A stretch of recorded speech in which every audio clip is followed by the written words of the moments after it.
I'm joined by Michael Linklater, formidable Canadian basketball star, of course, in the CEBL and 3x3, recently retired, but athlete activist, especially with Indigenous issues.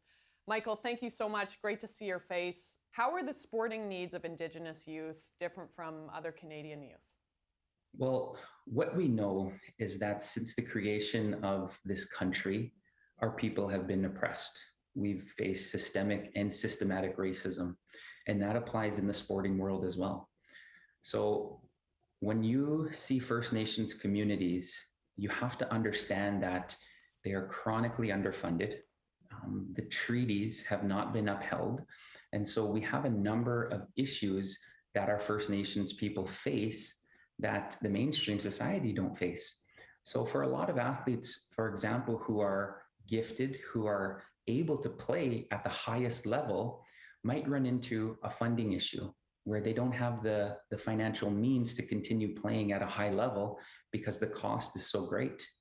Where you have a number of people who are non-Indigenous who come from some very fortunate means where they can afford that. So aside from that, there's also location. A lot of the reserves in First Nations are scattered, which are far from a lot of the urban communities. So distance is also a barrier. This past year, we've seen athletes find their voice, become activists. I think of basketball and the role that sport played in Black Lives Matter. How do you see sport helping bring awareness for anti-Indigenous racism? When you have an athlete who is playing at the highest level, it uplifts the entire community. In the First Nations community, in Cree we say "Hanoh kumagantik," and that means all of my relations. And so we believe that we are all related. So when we see somebody succeeding, we all succeed. So when you have athletes who are playing at that very high level and who are facing racism, it's brought to the forefront, and then the entire population of Turtle Island can see, at the highest level, our athletes are still facing racism. So it provides an opportunity to create healthy discussion and to really see, where we stand as a society. You created Boys with Braids. What progress have you seen within your own organization? Since time immemorial, we've been having all of our ceremonies and being proud of who we are through our spirituality and traditional way of life. But since the creation of Canada, our people have been oppressed. So when we have young people who are going to school, wanting to be proud of who they are and displaying that by showing the length of their hair, only to be teased, mocked, and then not being heard when the complaints are going to the teachers or to the administrators, it's really devastating to young people. So to have communities really invest in wanting to see their young people succeed really warms my heart. I want to be a better ally to my Indigenous brothers and sisters in Canada without just falling into tokenism. How can I do that? That's a really great question. And there's a lot of people that share that same sentiment as you. And what I always like to share, what has been shared with me from the elders who have taught me, is that as long as you are coming from a good place, from an authentic place, and you really mean well, you can never do wrong.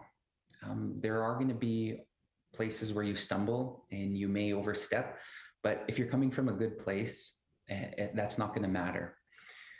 Because a lot of people are frozen in place because they don't know what to do, because they don't want to offend anybody.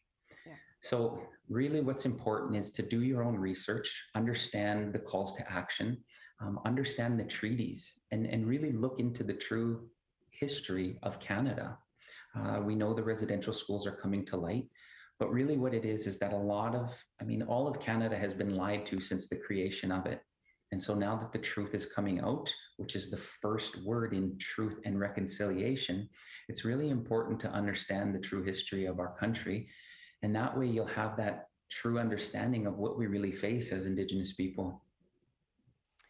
You talked about inspiration. You, sir, were a tremendous inspiration on and off the court.